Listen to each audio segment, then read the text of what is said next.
Hello and welcome to Inside Fingal, the podcast that gives you an insight into the work being done by the councillors and staff of Fingal County Council to make Fingal a better place to live, work, visit and do business in. My name is Gerry McDermott. I'm the Head of Communications here at Fingal County Council, and I hope you'll stay with me as we continue to inform you about the work of your local authority. Being able to purchase a house is one of the biggest challenges facing many people today. It's a particularly difficult one for those who find themselves in a situation where they're earning too much to be considered for social housing, but don't have sufficient funds. If you're in that group, then today's podcast may be of interest to you, as we show you how Fingal County Council can help you achieve your dream of buying your own home through the Affordable Purchase Scheme. Joining me today are two members of the housing team here in Fingal, Tricia and Ashling Turley, who look after the Affordable Housing Scheme. You're both very welcome to the Inside Fingal podcast. Tricia, can you tell me what the Affordable Housing Scheme is? Thanks, Gerry. Yes, the Affordable Housing Scheme, it's a programme designed to help individuals and families to afford homes that they can't afford at open market value. And we do that by providing a financial assistance to make homes more accessible. So Ashling, how does the system work? Do you have to qualify for it? Yeah, you would. So basically, the council would team up with a developer, a private developer, to bring homes to the market. And of course, with any council scheme, there is eligibility that people must meet. So basically, that information can be found on our website. So any development or any scheme that we advertise, all of the information is available on the website. And basically, it's all based on somebody's affordability and their income. So there would be income thresholds and income limits that people have to meet. And all that information can be found on our website. Each scheme is individual and is separate, so there can be different parameters for each scheme. And I suppose that's the one thing about it is you are buying a house. It's not social housing, it is private housing.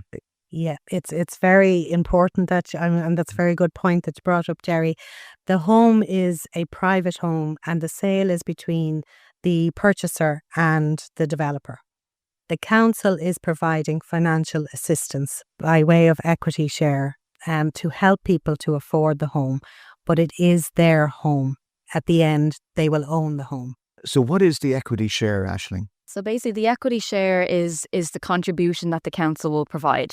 So a purchaser will have to make up the majority of the finances by way of their mortgage plus a deposit.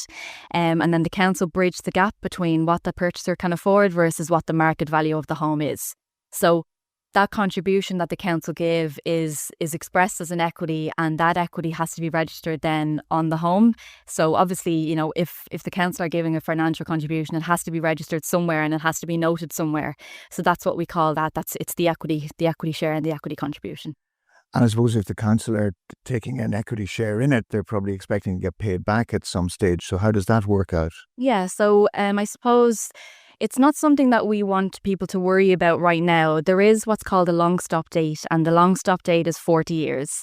So basically what that means is that the purchaser isn't required to pay back that equity until those 40 years are up, except in the event where there might be a breach of contract or a breach of terms and conditions. So with any government or council scheme, there are terms and conditions attached, and all that is outlined in the paperwork that we will provide when somebody is availing of this scheme.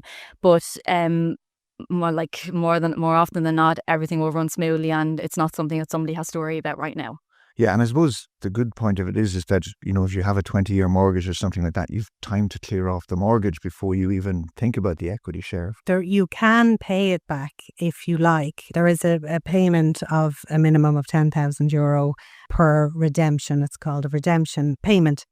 But there's no obligation to do that. And I think that it's very important. And as Ashling said, it's not something that people should worry about, but it is something that, might be on their minds. And if they want to reduce the equity share, they can do that over the 40-year period. You don't have to pay it all back at once. You could, as you get a bit of money, you could put some money towards it and just pull it down over the 40 years. Yeah, the minimum we can accept as a redemption payment is 10,000.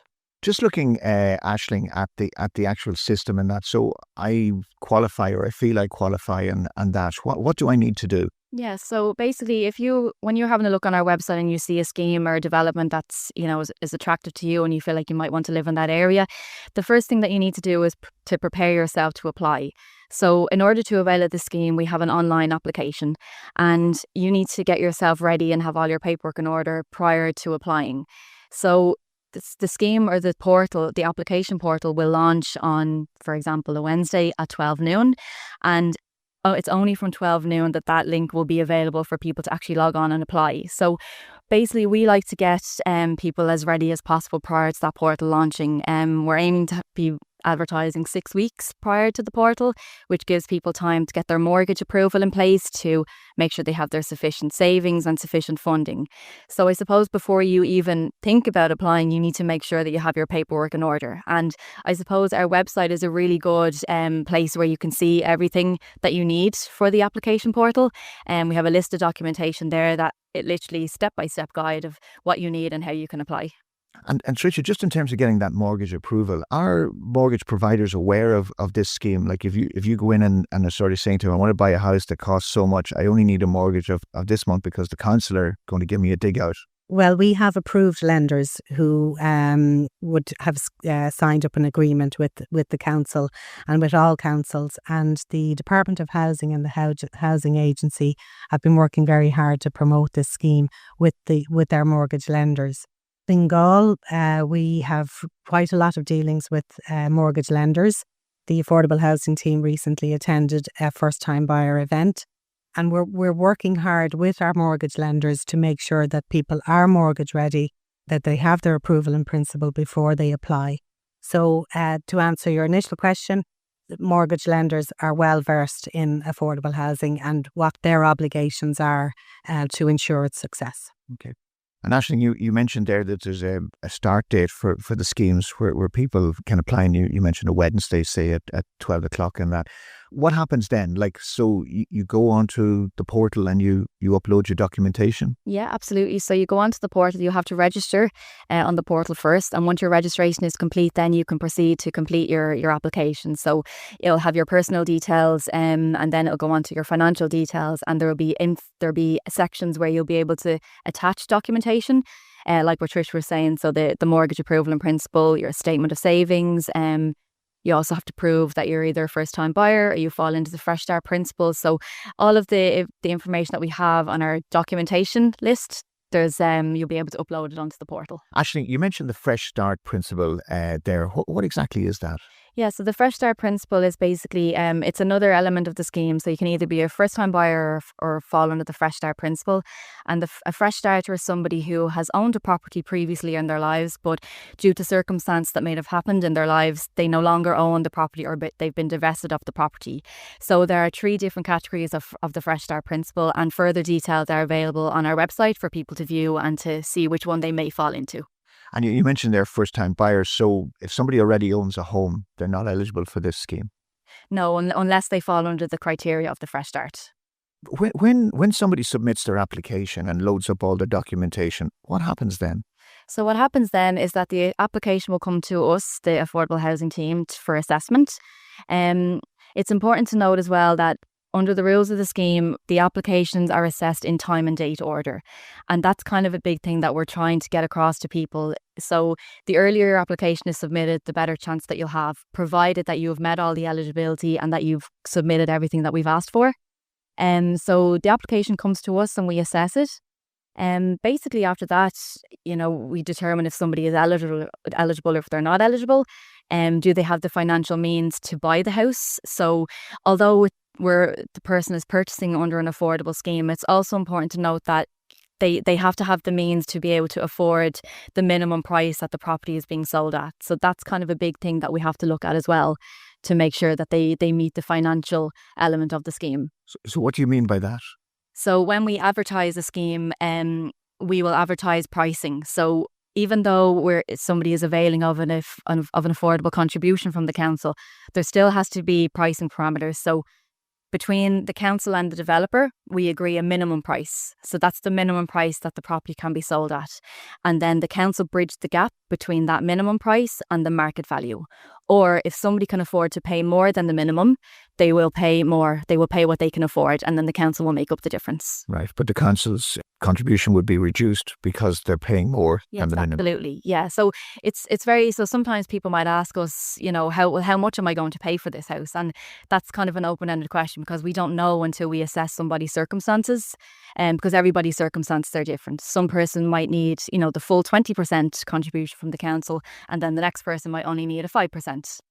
So, for example, and correct me if I'm wrong, but if you had, say, a house that on the market value is €400,000, the minimum threshold that you've decided is €300,000, and the council are going to put in €100,000. But if the person could afford to pay €325,000, the council would only put in €75,000. Yes, exactly. So after you've looked, and just the other thing too is you mentioned time and date order. So that basically means that it's first come, first served. And if you fulfill the criteria, you're going to get an offer. Yes, yeah, pretty much, yeah. So once you've gone through the hurdle of actually submitting the application, we assess the application, and if you're successful, we make contact with the applicant to advise them that they've been successful. And then what we do then is we pass their information and their details over to the developer sales agent. So once you've kind of gotten through the affordable housing application, it works very much like any regular private purchase. The sales agent will take over, they'll make contact with you, advise you what houses are available. They may invite you to view the show home if there's a show home available, or they may have plans, or whatever way that the scheme is set up, you'll be invited to view what's available.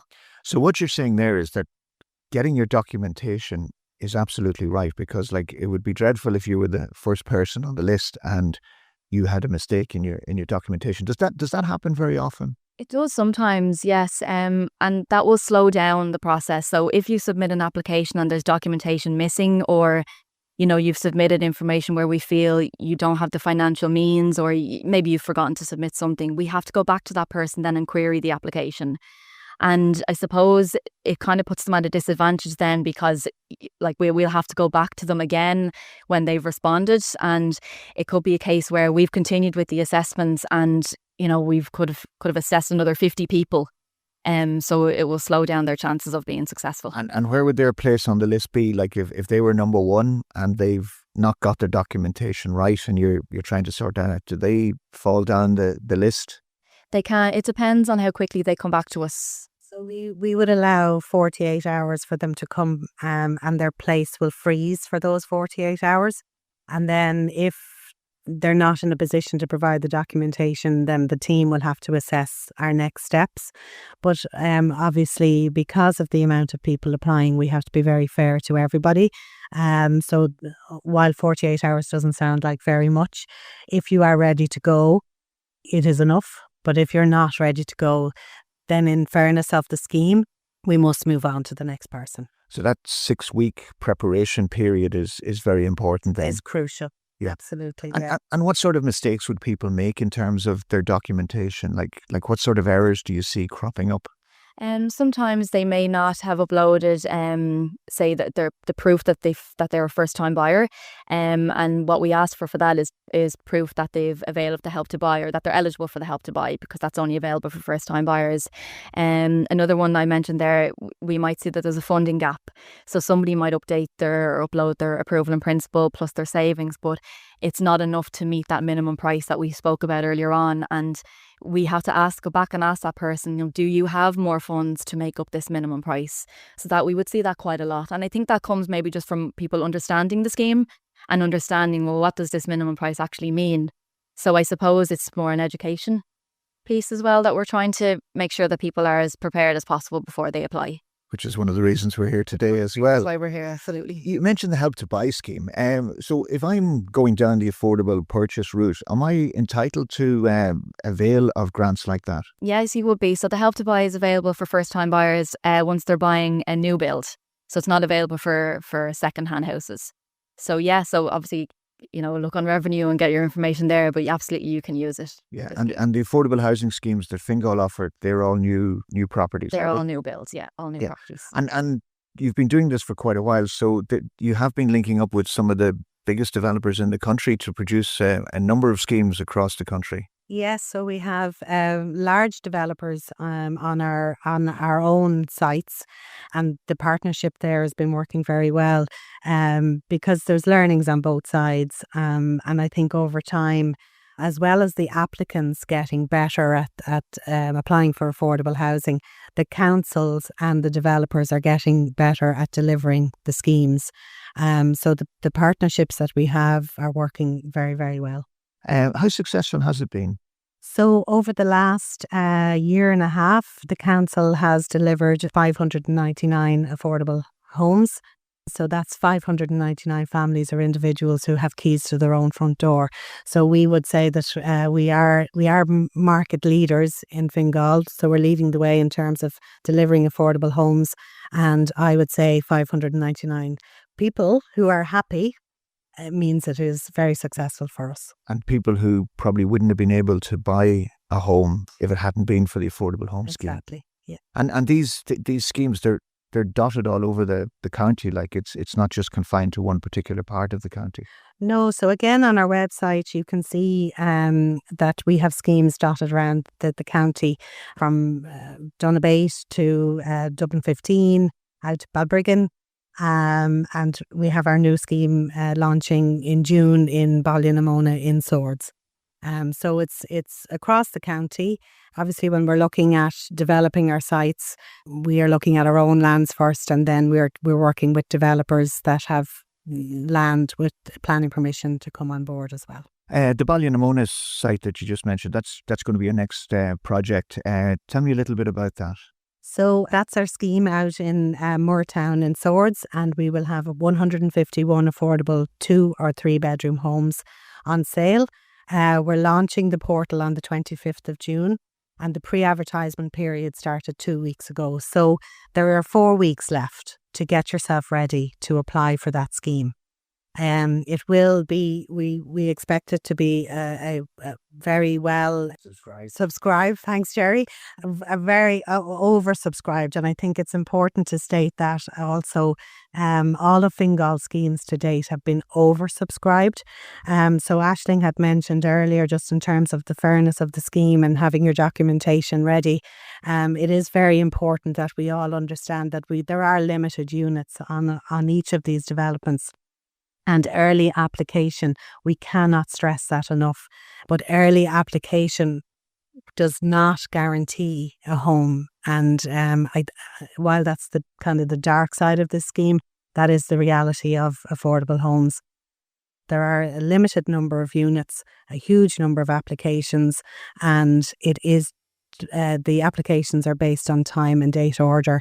So it can be quite difficult for the team to manage expectations. Yeah, but I suppose the good thing is that the pipeline looks pretty good. Like, Ballynamona, you may not be lucky there, but there will be other opportunities coming down the tracks pretty quickly afterwards. Exactly. And the Fingal's pipeline for affordable homes is very, very strong. Of up to 2030, we have a very strong pipeline. We have second phases, third phases on most of our schemes, and very quickly after the launch of Ballynamona, we'll be launching our Churchfields, our second affordable housing scheme on Churchfields, and that's in Dublin 15. So we are finding that when applicants are unsuccessful on a scheme, the education of going through that process and also the promotion that we're working on, they're then ready for the next scheme. Yes, you may not be successful on your very first scheme, but keep trying. Right. Well, certainly from what you've been saying, it seems that affordable housing is definitely here to stay. You're talking about pipelines up until 2030, and it certainly seems to have been a very, very successful scheme and one that's becoming more and more popular with people as people find out about it. Just before we conclude, Ashling and Tricia, have you any just sort of last pieces of advice to potential users of this service? I definitely think that preparation is key, Gerry. So have all your documentation ready, engage with your lender as early as possible. And I suppose an important thing to note that we do have a good, strong pipeline. So if you're not successful the first time you apply, don't lose hope. Do try again, because, we are planning to deliver a lot of houses in the Fingal area. So keep trying and contact us if you have any questions or any fears or any help. I suppose it must be a lovely feeling when you hand over the keys of a new home to somebody. Yes, we're tempted to get a bell, actually, Gerry, in the office, because it is very exciting when the team close a scheme and we know that it's been successful. There's really a great buzz in the office, and that's really what we're here to do, is to help people to get into their new affordable home as quickly as possible. And just to reiterate, preparation, preparation, preparation, and you will be successful. You just need to keep trying. I think it was Roy Keane who said, fail to prepare, prepared to fail. And this is probably another example of it. Ashling and Tricia, thank you very much indeed for joining us today on the Inside Fingal podcast. Thank you, Jen. Thank you. So that's it for episode 29 of the Inside Fingal podcast. If you have any comments or suggestions in relation to the podcast, please email podcast@fingal.ie. Remember, you can follow Fingal County Council on Facebook, Twitter, Instagram, YouTube, LinkedIn, WhatsApp, Threads, Blue Sky and TikTok, and also at fingal.ie. Thank you for listening. Until the next time, slán agus bí cuaireamach. Goodbye and stay safe.